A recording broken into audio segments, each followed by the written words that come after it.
ओम नमः शिवाय। विद्येश्वर संहिता चौथा अध्याय सनत कुमार व्यास संवाद। सूत जी कहते हैं, हे मुनियो, इस साधन का महात्म्य बताते समय मैं एक प्राचीन वृत्तांत का वर्णन करूंगा, जिसे आप ध्यानपूर्वक सुने। बहुत पहले की बात है। पराशर मुनि के पुत्र मेरे गुरुदेव व्यास जी सरस्वती नदी के तट पर तपस्या कर रहे थे।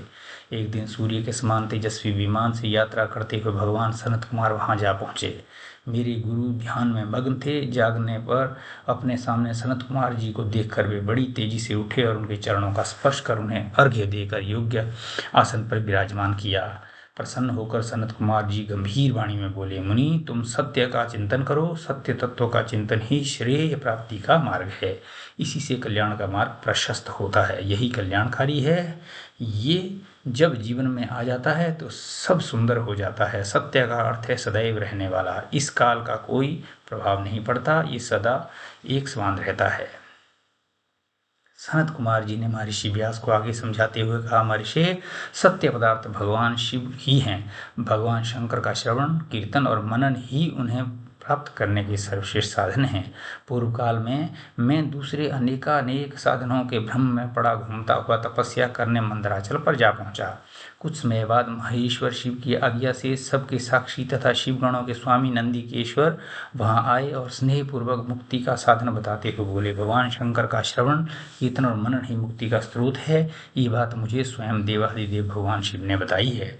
अतः तुम इन्हीं साधनों का अनुष्ठान करो। व्यास जी से ऐसा कहकर अनुगामियों सहित सनत कुमार ब्रह्मधाम को चले गए। इस प्रकार इस उत्तम वृतांत का संक्षेप में मैंने वर्णन किया है।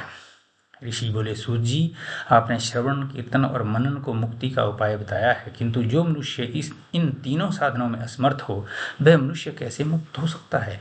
किस कर्म के द्वारा बिना यत्न के ही मोक्ष मिल सकता है? 5वां अध्याय शिवलिंग का रहस्य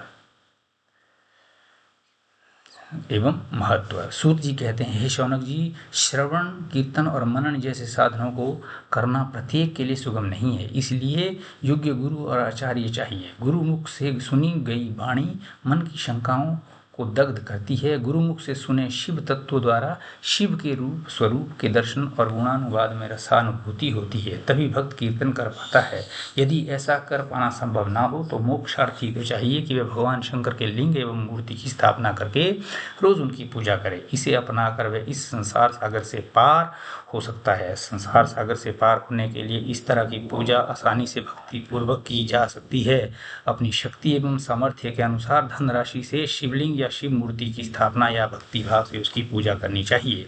मंडप, गोपुर, तीर्थ, मठ एवं क्षेत्र की स्थापना कर उत्सव का आयोजन करना चाहिए तथा पुष्प, धूप, वस्त्र, गंध, दीप तथा पुआ और तरह तरह के भोजन नैवेद्य के रूप में अर्पित करने चाहिए। श्री शिवजी ब्रह्मरूप और निष्कल अर्थात कला रहित भी हैं और कला सहित भी। मनुष्य इन दोनों स्वरूपों की पूजा करते हैं। शंकर जी को ही ब्रह्मा पदवी भी प्राप्त है। कलापूर्ण भगवान शिव की मूर्ति पूजा भी मनुष्यों द्वारा की जाती है और वेदों ने भी इस तरह की पूजा की आज्ञा प्रदान की है।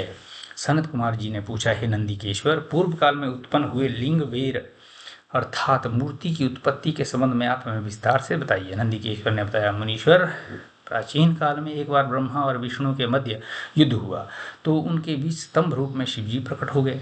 इस प्रकार उन्होंने पृथ्वी लोक का संरक्षण किया। उसी दिन से महादेव जी का लिंग के साथ साथ मूर्ति पूजन भी जगत में प्रचलित हो गया। अन्य देवताओं की साकार अर्थात मूर्ति पूजा होने लगी, जो कि अभीष्ट फल प्रदान करने वाली थी, परंतु शिव जी के लिंग और मूर्ति दोनों रूप ही पूजनीय है। 6ठा अध्याय ब्रह्मा विष्णु युद्ध। नंदिकेश्वर बोले, पूर्व काल में श्री विष्णु अपनी पत्नी श्री लक्ष्मी जी के साथ शेर शैया पर शयन कर रहे थे। तब एक बार ब्रह्मा जी वहां पहुंचे और विष्णु जी को पुत्र कहकर पुकारने लगे, पुत्र उठो, मैं तुम्हारा ईश्वर तुम्हारे सामने खड़ा हूँ। ये सुनकर विष्णु जी को क्रोध आ गया। फिर भी शांत रहते हुए बोले, पुत्र, तुम्हारा कल्याण हो, कहो अपने पिता के पास कैसे आना हुआ। ये सुनकर ब्रह्मा जी कहने लगे, मैं तुम्हारा रक्षक हूँ, सारे जगत का पितामह हूँ, सारा जगत मुझ में निवास करता है। तू मेरी नाभि कमल से प्रकट होकर मुझसे ऐसी बातें कर रहा है। इस प्रकार दोनों में विवाद होने लगा। तब वे दोनों अपने को प्रभु कहते कहते एक दूसरे का वध करने को तैयार हो गए। हंस और गरुड़ पर बैठे दोनों परस्पर युद्ध करने लगे। ब्रह्मा जी के वक्षस्थल में विष्णु जी ने अनेकों अस्त्रों का प्रहार करके उन्हें व्याकुल कर दिया। इससे कुपित हो ब्रह्मा जी ने भी पलटवार भयानक प्रहार किए। उनके पारस्परिक आघातों से देवताओं में हलचल मच गई। वे घबराए और त्रिशूलधारी भगवान शिव के पास गए और उन्हें सारी व्यथा सुनाई। भगवान शिव अपनी सभा में उमा देवी सहित सिंहासन पर विराजमान थे और मंद मंद मुस्कुरा रहे थे। ओम नमः शिवाय।